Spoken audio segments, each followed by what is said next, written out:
Hello friends, myself Sayyiduddin Mannan. Today we have to discuss about Standard 8 Science Chapter number 2 Microorganisms, Friends and Foe. This is the part 3 of this chapter. In previous video we discuss about antibiotics, commercial use of microorganisms. After this, in this video we will discuss about vaccine. तो vaccine का name तो आपने सुना होगा।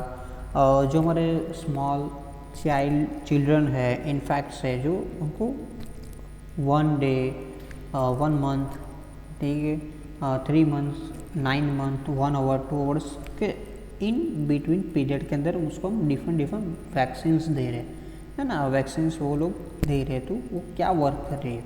तो when disease crying microbe enter our body, the body produce antibodies to fight the invader. Means जब हम हमारी बॉडी के अंदर डिसीज़ जब ऐड हो रहा है, मीन्स डिसीज़ जब आ रहा है, तो हमारे जो बॉडी के जो फाइटर्स है, ठीक है, वो क्या कर रहे हैं, उसको वो किल कर रहे हैं। मतलब जो एंटीबॉडीज़ है जो उसके सामने क्या कर रहे हैं, जो हमारे जो डिसीज़ है उसके सामने क्या कर रहे हैं, फाइट कर रहे हैं।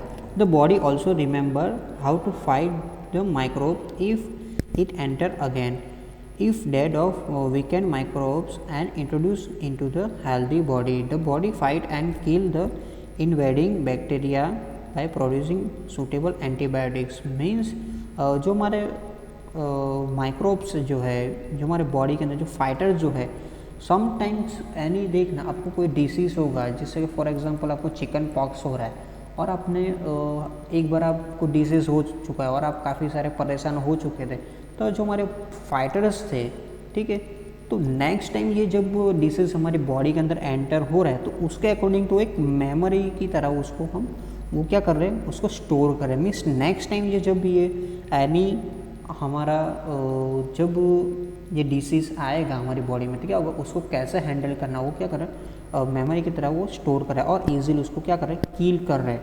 ठीक है, तो antibodies remain in the body and we are protected from the disease causing microbes forever. Means इसी तरह से वो क्या कर रहा है, एक मेमोरी स्टोर कर और हमें लॉन्ग लाइफ, मतलब लॉन्ग टाइम के लिए वो हमारे लिए क्या ईजी रहेगा। मीन्स नेक्स्ट टाइम जो आपको वो डिसीज़ होगा तो ईजिली आपको कंट्रोल में आ जाएगा, बिकॉज वो माइक्रोब्स जो हमारे है, एंटीबॉडीज़ जो है, उसने क्या स्टोर किया हुआ है, तो ईजिली वो क्या करे, उसको वो हैंडल कर सकते हैं, मतलब उसको किल कर सकते हैं। यहाँ पर आपको काफ़ी सारे दिए। This is how the vaccine work. The several diseases including cholera, tuberculosis, smallpox and hepatitis can be prevented by vaccination. Means जो हमारे काफ़ी सारे जो डिसीज़ है, जैसे कि कॉलेरा है, ट्यूबरक्लोसिस है, स्मॉल पॉक्स है, हेपेटाइटिस जो है, ठीक है, उसके रिलेटेड हम उसको वैक्सीन दे रहे हैं। मीन्स वो क्यों दे रहे हैं, बिकॉज जब भी ये कोई डिसीज़ हमारी बॉडी के अंदर जब एंटर होगा, ठीक है, तो वो पहले से ही क्या है, प्रिपेयर है। मीन्स पहले से हम उस स्मॉल पॉक्स की या कॉलेरा की वैक्सीन हम दे रहे हैं उस बॉडी में, जो हमारे इन्फेक्ट्स है, चिल्ड्रंस है, जो स्मॉल चिल्ड्रंस है, 1 आवर या 2 आवर्स का जब हो रहा है, ठीक है, 2 ईयर्स का हो रहा है, तो वो उसको हम क्या कर रहे हैं, ये वैक्सीन दे रहे हैं। ठीक है, तो वैक्सीन वो जो हमारे एंटीबॉडीज़ है वो क्या उसको स्टोर कर रहे हैं। मीन्स स्मॉल पॉक्स के सामने कैसे फाइट करना है, कॉलेरा है, ट्यूबरक्लोसिस है, ठीक है, ट्यूबरक्लोसिस है, उसके सामने कैसे फाइट करना हो, क्या कर रहा है, एक मेमोरी की तरह स्टोर कर रहा है। तो उसको जब भी ये डिसीज़ आएगा तो उसके लिए ईजी रहेगा, मीन्स फाइट करना, और हमें प्रॉब्लम क्रिएट नहीं होगी। अदरवाइज़ क्या होगा, आपको फर्स्ट टाइम जब आ रहा है तो क्या होगा, प्रॉब्लम क्रिएट होगी। तो एडवर्ड जेनर है, उसने ये वैक्सीन की डिस्कवर किया था जब स्मॉल पॉक्स जब 1798 में जब आया था, उस पर उसने काफ़ी सारा रिसर्च किया।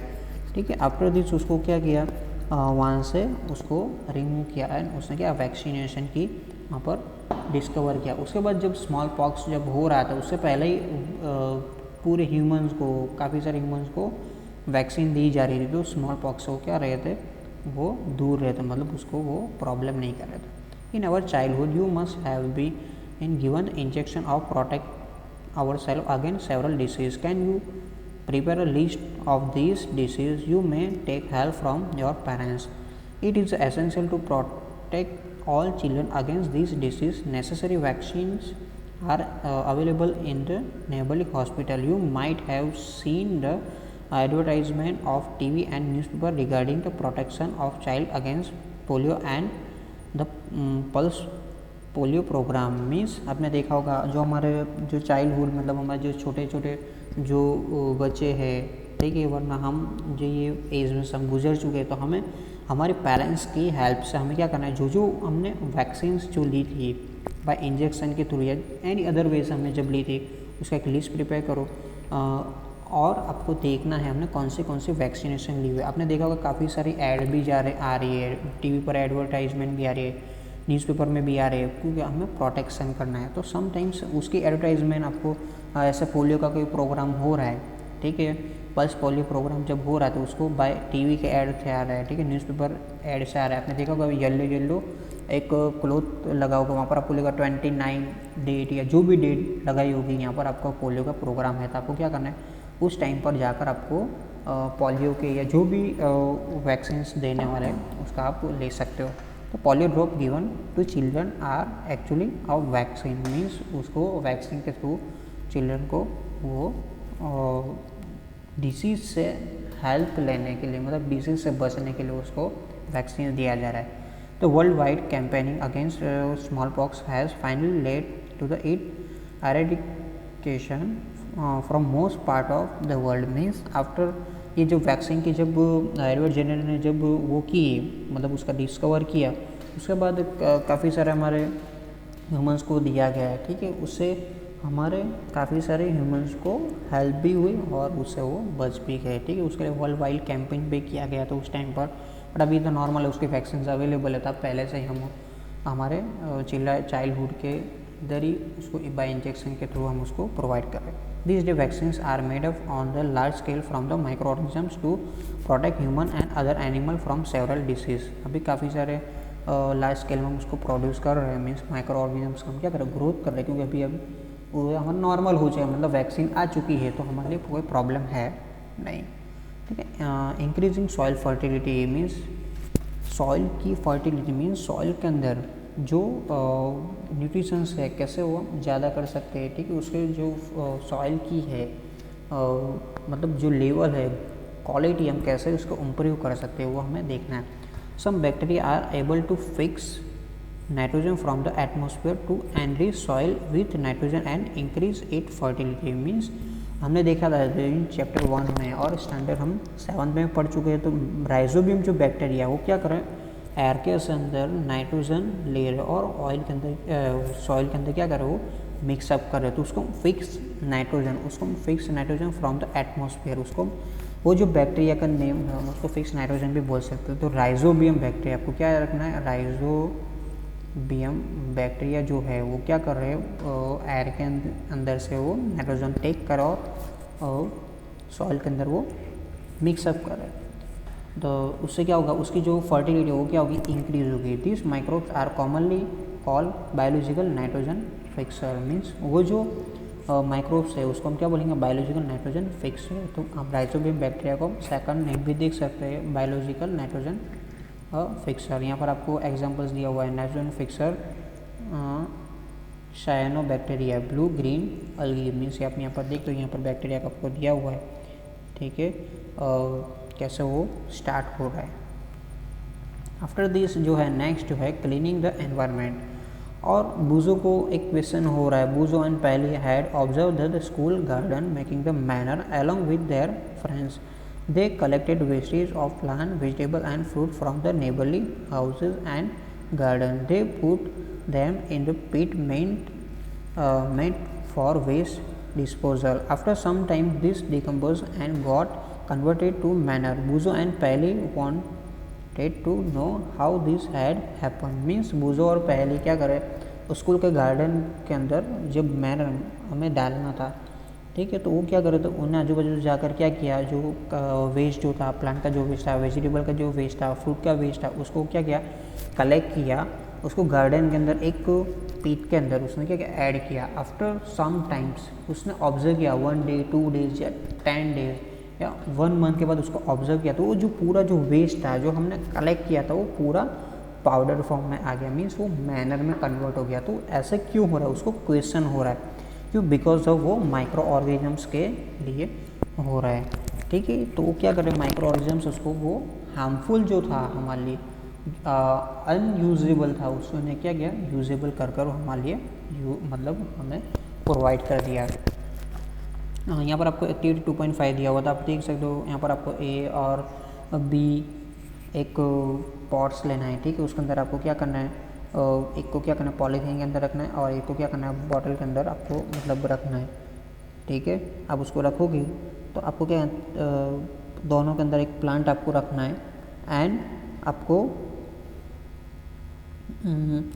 देखना है। आफ्टर सम टाइम्स आप 3-4 वीक के बाद आप उसको ऑब्जर्व करोगे तो क्या ऑब्जर्व करोगे, एक प्लांट जो है उसको हमने प्लास्टिक वेस्ट में से मतलब उसको पुट किया, मतलब इसको कवर अप किया हुआ है, और एक नॉर्मल रखा हुआ था। आप ऑब्वियसली जो उसका ग्रोथ होगा वो डिफरेंट होगा। तो do you find any different in the content of the 2 pots? If so what is the difference? You will find the plant waste in pot A has been decompose, means हमने pot A के अंदर plant का waste डाला था और second pot के अंदर हमने क्या डाला था प्लास्टिक का वेस्ट डाला था, ठीक है। तो जो पॉट ए था उसके अंदर क्या हुआ वो मैनर के अंदर कन्वर्ट हो गया, मतलब डिकम्पोज हो गया। एंड पॉट बी के अंदर जो था वो क्या एज इट इज़ रहा, मतलब प्लास्टिक। आप देखना कभी भी हमारे फॉर्म के आजू बाजू जो वेल की जब वेल हम प्रिपेयर कर रहे हैं, मतलब वेल के लिए जब खुदाई कर रहे हैं तब देखना तो जो बैग्स होगी, ठीक है, पॉलीथीन्स होगी, वो क्या एज इट इज़ रहेगी, उसका डिकम्पोज नहीं हुआ। बट आपने कभी हमारे होम के बाहर फूड डाला हुआ है या कोई भी चीज़ आपने वेजिटेबल्स डालो तो आफ्टर सम टाइम्स हो गया वो डिकम्पोज होगा, ठीक है। वो क्यों हो रहा है, बिकॉज ऑफ वो माइक्रोब्स का है, वही चीज़ हमें यहाँ पर डिस्कस किया हुआ है, ठीक है। द माइक्रोब्स का could not earn on them and convert into the manner, means जो माइक्रोब्स है, ये जो पॉलीथीन बैग्स है, ठीक है, एम्प्टी ग्लासेस है, बॉटल्स है, ब्रोकन टॉयज़ है, उसको वो कन्वर्ट नहीं कर रही है, ठीक है। You often seeing the large amount of dead organic matter in the form of decaying plant and sometimes dead animal on the ground.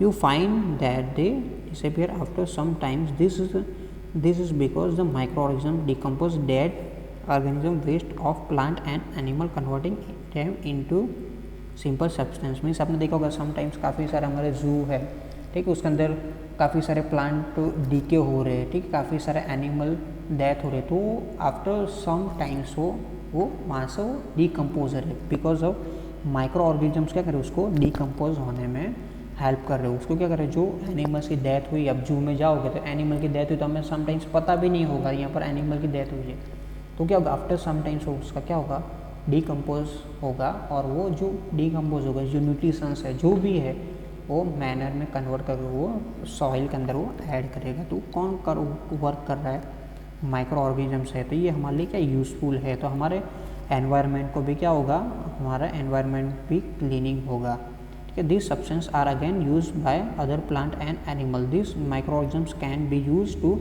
Rag the harmful and smelly substance and thereby clean up the environment। कभी देखना कभी हमारा any animal की death होगी, ठीक है, sometimes काफ़ी सारा हमारा प्लांट है, ठीक है, वो डेथ हुआ है तो उसकी स्मेल जो है वो काफ़ी सारी गंदी क्रिएट होगी, ठीक है। तो अब उसको वहाँ से रिमूव नहीं करोगे, जब तक वहाँ से उसको हटाओगे नहीं तब तक हमारा एनवायरनमेंट क्या होगा हार्मफुल होगा। तो जो माइक्रो ऑर्गेनिजम्स है उसको क्या कर रहे हो, वो स्मेल से भी दूर करें और उसको डिकम्पोज कर हमें यूज़फुल फॉर्म में दे रहे हैं। मतलब हमारी सॉइल के अंदर जब ऐड होगी तो वो सॉइल की फर्टिलिटी भी इंक्रीज़ होगी और हमारे लिए अब ये क्या है यूज़फुल है। तो ये माइक्रो ऑर्गेनिजम्स हमारे लिए काफ़ी सारा यूज़फुल है। तो इससे क्या होगा, हमारे एनवायरनमेंट भी क्लीन होगा, ठीक है, जो हमारा आजू बाजू का जो एरिया भी क्या होगा क्लीन होगा। तो ये कुछ माइक्रो ऑर्गेनिजम्स है वो हमारे लिए हेल्पफुल है। देखा हमने देखा मिल्क में से कर्ड में कन्वर्ट होना, ब्रेड में कन्वर्ट होना, केक में कन्वर्ट होना, ठीक है, एनवायरनमेंट को क्लीन करना, जैसे हमारे वेट्स है, ठीक है, उसको वो सॉइल के अंदर ऐड करना, सॉइल की फर्टिलिटी इंक्रीज़ करना, ये सब जो माइक्रो ऑर्गेनिजम्स है वो हमारे लिए क्या है हेल्पफुल है। तो वो हमारे फ्रेंड है। जो हमारा टाइटल था micro organisms friend and foe, means जो फ्रेंड है, जो हमारे दोस्त है, ये सब जो माइक्रो ऑर्गेनिजम्स है हमारे क्या है दोस्त है। अब जो डिस्कस जो होने वाला है, मतलब जो नेक्स्ट पार्ट हो हमारे क्या है हमारे दुश्मन है, मतलब वो हमें नुकसान पहुँचा रहा है, ठीक है। तो नेक्स्ट वीडियो में हम ये डिस्कस करने वाले हैं। आई होप आप लोगों को अंडरस्टैंड आया होगा कि भाई माइक्रो ऑर्गेनिजम्स कैसे फ्रेंड्स है, कौन कौन से नेम्स है, ठीक है। तो आपको इफ़ एनी डाउट, कहीं पर भी डाउट है तो आप कमेंट्स में डाल सकते हो। आपको ये वीडियो अच्छा लगे तो ज़्यादा से ज़्यादा शेयर करो, ये वीडियो को लाइक करो एंड मेरे चैनल को सब्सक्राइब करो। Thank you, have a nice day.